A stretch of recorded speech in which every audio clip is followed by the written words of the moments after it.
जिंदगी खेलती भी उसी के साथ है जो खिलाड़ी बेहतरीन होता है। दर्द सबके एक से हैं मगर हौसले सबके अलग अलग हैं। कोई हताश होकर बिखर जाता है तो कोई संघर्ष करके निखर जाता है। साथियों, जिंदगी किसके साथ खेलती है? जो खिलाड़ी बेहतरीन होता है। दर्द सबके एक जैसे हैं, आपके, मेरे या किसी अन्य व्यक्ति के। ठीक है, राम, श्याम, मोहन, कविता, सीता, सबके दर्द क्या हैं? एक जैसे हैं, मगर सभी के हौसले क्या होते हैं? अलग अलग होते हैं। कोई इन दर्दों से बिखर जाता है और कोई इन दर्दों से संघर्ष करके निखर जाता है। तो आपको दर्दों से बिखरना नहीं है, दर्दों से निखरना है संघर्ष करके। ठीक है, तो नमस्कार साथियों, स्वागत है आप सभी का अपने यूट्यूब चैनल बिहेवियर एजुकेशन उपकार की क्लास में। आप सभी जानते हैं उत्तराखंड की परीक्षाओं की दृष्टि से भाग 10 हमारा आज चल रहा है। ठीक है, भाग 10 कंप्लीट हो गया।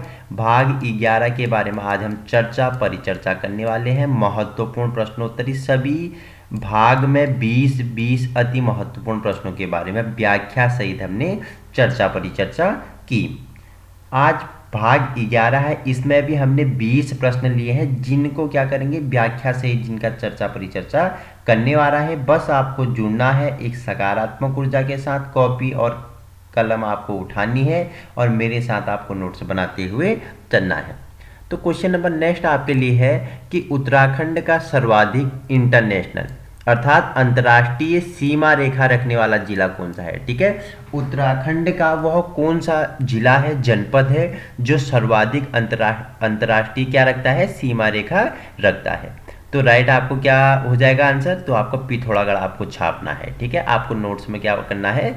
पिथौरागढ़ लिख देना है। अगर पूछे कि उत्तराखंड का सर्वाधिक इंटरनेशनल सीमा रेखा रखने वाला जिला कौन सा है, तो छाप देना है आपको कौन सा है बेटा? पिथौरागढ़ है। क्वेश्चन नंबर नेक्स्ट है आपके लिए उत्तराखंड की सबसे ऊंची पर्वत चोटी। तो बेटा आपको बताना है उत्तराखंड की सबसे ऊंची पर्वत चोटी कौन है बेटा? तो आपको छाप देना है नंदा देवी सबसे ऊंची क्या है? उत्तराखंड की पर्वत चोटी है। ठीक है, तो इसकी ऊंचाई आपसे पूछ रहा है, तो ऊंचाई आपको क्या छापनी है? 7,817 मीटर किसकी ऊंचाई है बेटा? उत्तराखंड की सबसे ऊंची चोटी है जिसका नाम है नंदा देवी। इसकी ऊंचाई कितनी है बेटा? तो 7,817 मीटर है बेटा। तो कौन से डिस्ट्रिक्ट में पड़ता है आपको बताना है बेटा? तो आपको बता देना है सर ये तो चमोली में पड़ता है। कहाँ पड़ता है? चमोली में पड़ता है। ठीक है, जो कि रिजर्व का केंद्र बिंदु है। ठीक है, तथा भारत का दूसरा सबसे ऊंचा शिखर है। भारत का दूसरा सबसे बड़ा क्या है? ऊंचा शिखर है। भारत का सबसे बड़ा दूसरा कौन सा है बेटा? नंदा देवी है। ठीक है, याद रखना है। उत्तराखंड का पहला है, भारत का क्या है बेटा? दूसरा है। ठीक है, पहला कौन सा है? भारत का। दूसरा बोल रहा है तो पहला कौन सा है? तो बेटा आपको पता है पहला कौन सा है? माउंट एवरेस्ट है बेटा। ठीक है, माउंट एवरेस्ट है बेटा। इसे नेपाल में किस नाम से जाना जाता है माउंट एवरेस्ट को? तो बहुत अच्छा बेटा, किस नाम से जाना जाता है बेटा? सागर माथा के नाम से जाना जाता है। ठीक है, अब बेटा माउंट एवरेस्ट पे फतेह करने वाली पहली महिला, अरे बेटा बता दिया, कौन थी बेटा? बछेंद्री पाल आपका राइट आंसर हो जाएगा। ठीक है बेटा, कौन थी? बछेंद्री पाल बेटा। ठीक है, देखो विवादित क्वेश्चन है, कहीं कहीं देखो 24 फरवरी। ठीक है, याद रखना, छाप लेना है। तो सॉरी बेटा, तो अगर आपसे पूछे कि बछेंद्री पाल सबसे पहले माउंट एवरेस्ट पे कब पहुंची थी, तो बेटा भारत की पहली क्या थी बेटा? बताओ मुझे। व्यक्ति हैं जो सबसे पहले कहाँ माउंट एवरेस्ट पे पहुंचती है। तो कब पहुंचती है बेटा? 23 मई 1984। आपको छाप लेना है 23 मई 1984 को कौन? बछेंद्री पाल माउंट एवरेस्ट की फतेह को चोटी करते हैं दोपहर के 1:07 में बेटा। एनसीईआरटी में गिवन है बेटा। ठीक है, 23 मई 1984 को बछेंद्री पाल 1:07 पे क्या माउंट एवरेस्ट की चोटी पर विजय पाती है। तो पहला भारत का सबसे ऊंचा चोटी पूछी तो आपको माउंट एवरेस्ट, दूसरा पूछी तो नंदा देवी। तो उत्तराखंड के संदर्भ में पूछा है तो नंदा देवी सबसे ऊंची चोटी है उत्तराखंड के संदर्भ में, जिसकी ऊंचाई कितनी है बेटा? 7,817 मीटर है। ठीक है, क्वेश्चन नंबर आपके लिए तीसरा है, भारतीय सर्वेक्षण विभाग का मुख्यालय कहाँ है? बेटा मैं छाप लेना है, भारतीय सर्वेक्षण विभाग का मुख्यालय मुख्यालय कहाँ है। इससे भी पहले आपको बहुत बार बताया है, ऐसा नहीं कि आपको नहीं बताया, तो बहुत बार मैंने चर्चा परिचर्चा की है इन चीज़ों के बारे में। तो आपको आंसर दिख रहा है कहाँ पे है बेटा, देहरादून आपका राइट आंसर हो जाएगा। अब बताओ, किसी को कोई इशू है तो बताओ मुझे, ठीक है। क्वेश्चन नंबर नेक्स्ट है, राज्य के किस जिले के दर्रों से तिब्बत नेपाल के बीच व्यापार होता है। बेटा बहुत बार बताया है मैंने कि उत्तराखंड राज्य का वह कौन सा दर्रा है जिस के मध्य से किस में बेटा, तिब्बत और नेपाल के बीच व्यापार होता है। तो पिथौरागढ़ दर्रा है जिसके मध्य में क्या, नेपाल और तिब्बत के बीच व्यापार होता है। क्वेश्चन नंबर नेक्स्ट है, उत्तरकाशी तथा तिब्बत को जोड़ने वाला दर्रा कौन सा है बेटा, थांगला आपका राइट आंसर हो जाएगा, ठीक है। उत्तरकाशी और तिब्बत को जोड़ने वाला एक दर्रा है जिसका नाम क्या है, थांगला आपका राइट आंसर हो जाएगा, ठीक है। क्वेश्चन नंबर 6 है आपके लिए, कुमाऊं में चंद वंश की स्थापना किसने की थी। तो बेटा आपको बताया है बहुत बार, सोमचंद ने की थी। किसने की थी कुमाऊं में चंद वंश की स्थापना, सोमचंद आपका राइट आंसर हो जाएगा। क्वेश्चन नंबर 7 है कि किस ग्रंथ में उत्तराखंड के लिए उत्तर कुरु शब्द प्रयुक्त किया गया है। तो बेटा आपको बताना है कौन सा वह ग्रंथ है उत्तराखंड का जिसमें उत्तराखंड के लिए उत्तर कुरु शब्द प्रयुक्त किया गया है। तो ऐत्रेय ब्राह्मण में क्या है, उत्तराखंड के लिए उत्तर कुरु शब्द का प्रयोग किया गया है, ठीक है। क्वेश्चन नंबर 8 है आपके लिए, उत्तराखंड का सर्वाधिक क्षेत्रफल वाला जिला कौन सा है। तो सर्वाधिक क्षेत्रफल वाला जिला कौन सा है बेटा, चमोली आपको छाप देना है, ठीक है। क्वेश्चन नंबर आपके लिए 9 है, इंपॉर्टेंट है कि किस जिले की सीमा 7 जिलों को स्पर्श करती है। बेटा तो पौड़ी आपका राइट आंसर हो जाएगा। पौड़ी क्या करती है, 7 जिलों की सीमा को स्पर्श करती है, ठीक है। तो याद रखना, 7 जिलों की सीमा को कौन स्पर्श करती है, पौड़ी करती है बेटा, ठीक है। तो बेटा मैंने तो बता दिया कि पौड़ी जो जिला है वो क्या करता है, 7 जिलों से अपनी सीमा को क्या करती है, स्पर्श करती है, उन्हें छूती है। तो बेटा उनका नाम बता दो। तो बेटा आपको पता है नैनीताल, ठीक है, नैनीताल से पौड़ी की सीमा छूती है। अल्मोड़ा हो गया, ठीक है बेटा, चमोली हो गया, ठीक है बेटा, रुद्रप्रयाग, टिहरी, देहरादून और हरिद्वार, ठीक है। चमोली और अल्मोड़ा राज्य के 6 जिलों की सीमाओं को छूते हैं बेटा। चमोली और अल्मोड़ा क्या करते हैं, 6 जिलों की सीमाओं को छूते हैं। और पौड़ी अपना अकेला है जो 7 जिलों की सीमाओं को छूता है, जिसमें नैनीताल, अल्मोड़ा, चमोली, रुद्रप्रयाग, टिहरी, देहरादून और हरिद्वार शामिल है। बेटा तो छाप लेना है इतना, किसी को कहीं तक कोई इशू है तो बताओ मुझे बेटा फटाफट, नहीं तो आगे चर्चा परिचर्चा करते हैं। यहाँ तक किसी को कोई समझ नहीं आया तो बताओ बेटा मुझे।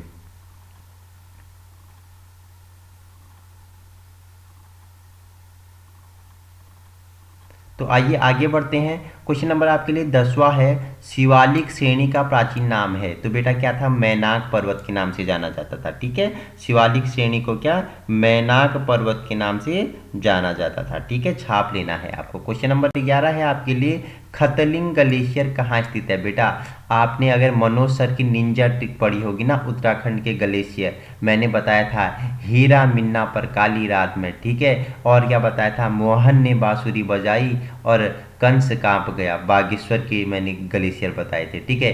हीरा मिन्ना पर काली रात में पिथौरागढ़ के मैंने बताए थे, ठीक है। चंपा चमोली से भागी और बमक कर कहाँ पहुँच गई बेटा, देहरादून पहुँच गई बेटा, ठीक है। चमोली के मैंने आपको बताए हुए थे, ठीक है। वहीं बेटा मैंने आपको टिहरी और रुद्रप्रयाग के लिए एक ट्रिक बताया था। कौन सा ट्रिक बताया था बेटा, बताओ मुझे फटाफट बताओ। तो बेटा मैंने आपको बताया था कि रुद्रा खर्चा करके कहाँ गया, केदारनाथ गया बेटा, ठीक है। तो मैंने आपको रुद्रप्रयाग के ग्लेशियर बताए थे, उसमें एक ग्लेशियर था जो टिहरी और रुद्रप्रयाग का था जिसे खतलिंग कहते हैं बेटा। तो मैंने बताया था रुद्रप्रयाग के मैंने बताए थे, खर्चा से मैंने आपको बताया था खतलिंग बेटा। खतलिंग बेटा कहाँ, टिहरी में पड़ता है और रुद्रप्रयाग में पड़ता है। चौसियाब में खर्चा से, चौसियाब क्या बताया था, चौरावाड़ी बताया था, और केदारनाथ ग्लेशियर बताया था, ठीक है। ये कहाँ के थे, रुद्रप्रयाग थे, जिसमें खतलिंग कहाँ का है, टिहरी का आपका राइट आंसर है। मत पूछ कि मेरी मंजिल क्या है, मत पूछ कि मेरी मंजिल क्या है, कहाँ है, अभी तो सफ़र का इरादा किया है, न हारेंगे हौसले उम्र भर, किसी और से भी नहीं, खुद से भी नहीं, ये वादा किया है। तो आइए बेटा नेक्स्ट पढ़ते हैं। क्वेश्चन नंबर 12 है, टिहरी बांध किन दो नदियों के संगम पर स्थित है। बेटा आपको पता होना चाहिए, टिहरी बांध के बारे में कौन नहीं जानता बेटा। बता दो मुझे, कौन नहीं जानता टिहरी बांध के बारे में। तो वो कौन सी दो नदियों के संगम पर है? तो बेटा भागीरथी और भीलंगना, ठीक है। तो बेटा भागीरथी और भिलंगना पर कौन सा टिहरी बांध बना है बेटा? कौन नहीं जानता? उत्तराखंड राज्य के टिहरी जिले में स्थित टिहरी बांध भागीरथी और भिलंगना के संगम पर बना हुआ है। यह बांध भारत का सबसे ऊंचा बांध है बेटा। यह बांध क्या है? भारत का सबसे ऊंचा बांध कौन सा है बेटा? टिहरी बांध है। टिहरी बांध की ऊंचाई की बात करें तो 261 मीटर इसकी ऊंचाई है बेटा। कितना? 261 मीटर इसकी ऊंचाई, तथा लंबाई की बात करें तो 575 मीटर इसकी क्या है बेटा? लंबाई है, ठीक है। वहीं टिहरी बांध को सुमन सागर और स्वामी रामतीर्थ सागर के नाम से भी जाना जाता है बेटा। याद रखना, VIMP बेटा। आपसे पूछता कि उत्तराखंड के कौन से बांध को सुमन सागर या स्वामी रामतीर्थ सागर के नाम से जाना जाता है, तो आपको छाप देना है कौन से बांध? तो बेटा टिहरी बांध, ठीक है। इसका निर्माण कार्य 1978 में शुरू हो गया था, लेकिन आर्थिक, पर्यावरणीय एवं अन्य प्रभाव के कारण इसमें देरी हुई और टिहरी बांध परियोजना प्राथमिक जांच का काम 1961 में पूरा हुआ। फिर इसकी रूपरेखा तैयार हुई और यह 2006 में पूरा हुआ, जबकि 2012 में इस परियोजना का दूसरा हिस्सा कोटेश्वर बांध के साथ मिला था बेटा, ठीक है। टिहरी बांध का बहुत बड़ा विरोध हुआ बेटा। सुंदरलाल बहुगुणा आपको पता ही है, ठीक है। बहुत बड़ा इसका विरोध,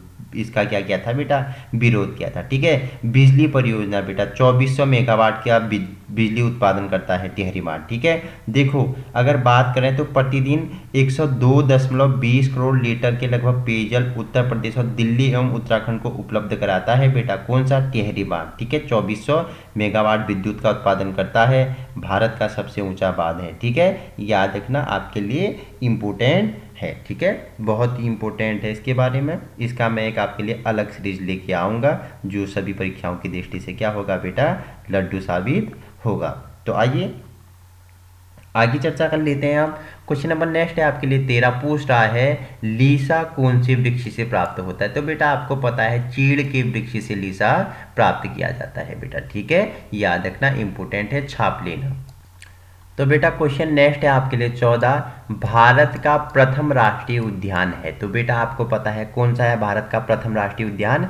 कार्बेट राष्ट्रीय उद्यान है बेटा, ठीक है। कब स्थापित हुआ बेटा? कब इसकी स्थापना हुई? तो बेटा छाप देना है 1936 में इसकी स्थापना हुई थी बेटा, ठीक है। पहले इसे किस नाम से जाना जाता था बेटा? बताओ मुझे, बताओ। हैली नेशनल राष्ट्रीय पार्क के नाम से इसे जाना जाता था, ठीक है।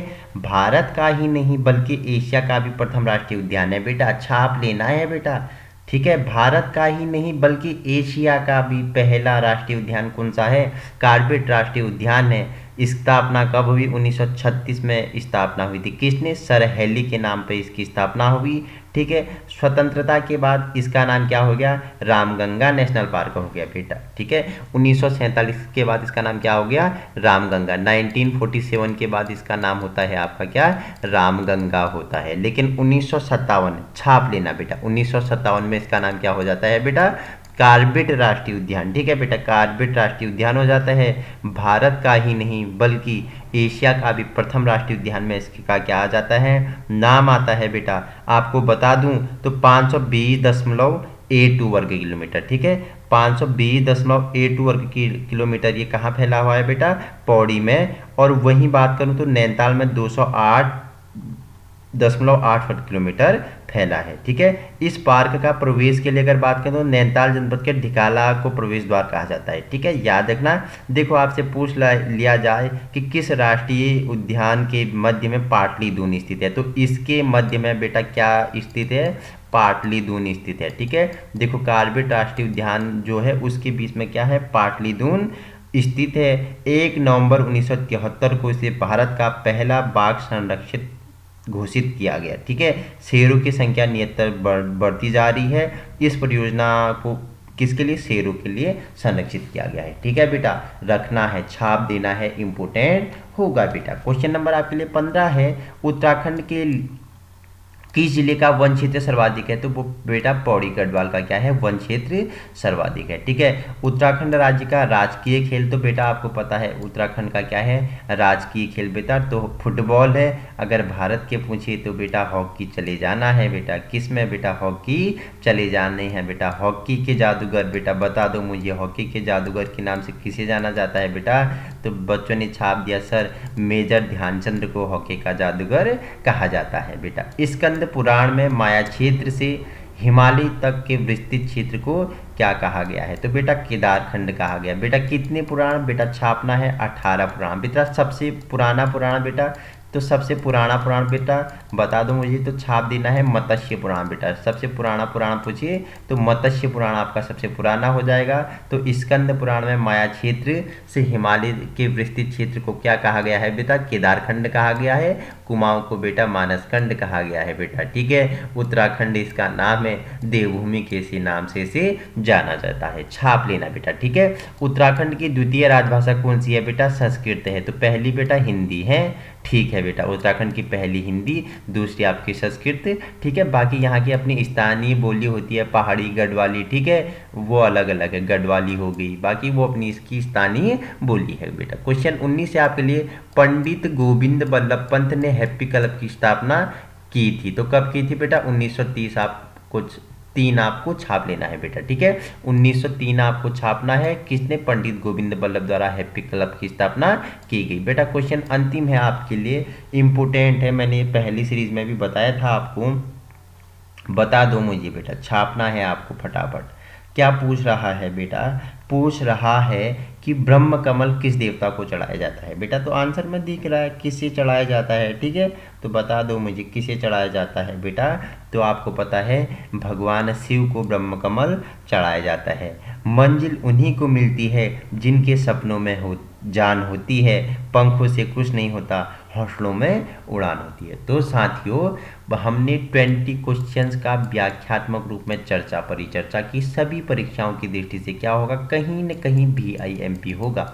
अगर आपको इसी प्रकार की वीडियो चाहिए तो आप हमारे YouTube चैनल बिहेवियर एजुकेशन उपकार, Facebook group power of knowledge education and behaviour education उपकार की क्लास में क्या कर सकते हो, विजिट कर सकते हो। सभी परीक्षाओं की दृष्टि से बेटा NCERT से संलग्न बिल्कुल, ठीक है, हिस्ट्री के बारे में हमने पढ़ाया है, ठीक है, ज्योग्राफी हो गया, पॉलिटी हो गया, उत्तराखंड हो गया, ठीक है, उसी के साथ हमारी बायोलॉजी, केमिस्ट्री, फिजिक्स की वीडियो भी पढ़ी है। मतलब कि आपके बेसिक से बेसिक चीज़ें, मतलब कि जितने भी बेस आपका तैयार हो रहा है NCERT से, अपना YouTube चैनल बिहेवियर एजुकेशन उपकार की क्लास करता है। जुड़ना है एक सकारात्मक ऊर्जा के साथ और अपने साथियों में भी शेयर करना है, जिससे आपका बेस क्या हो जाएगा बेटा, एकदम मजबूत हो जाएगा। ठीक है बेटा, आपका बेस मजबूत हो गया ना, तो आपका सब कुछ मजबूत हो जाएगा। Thank you so much.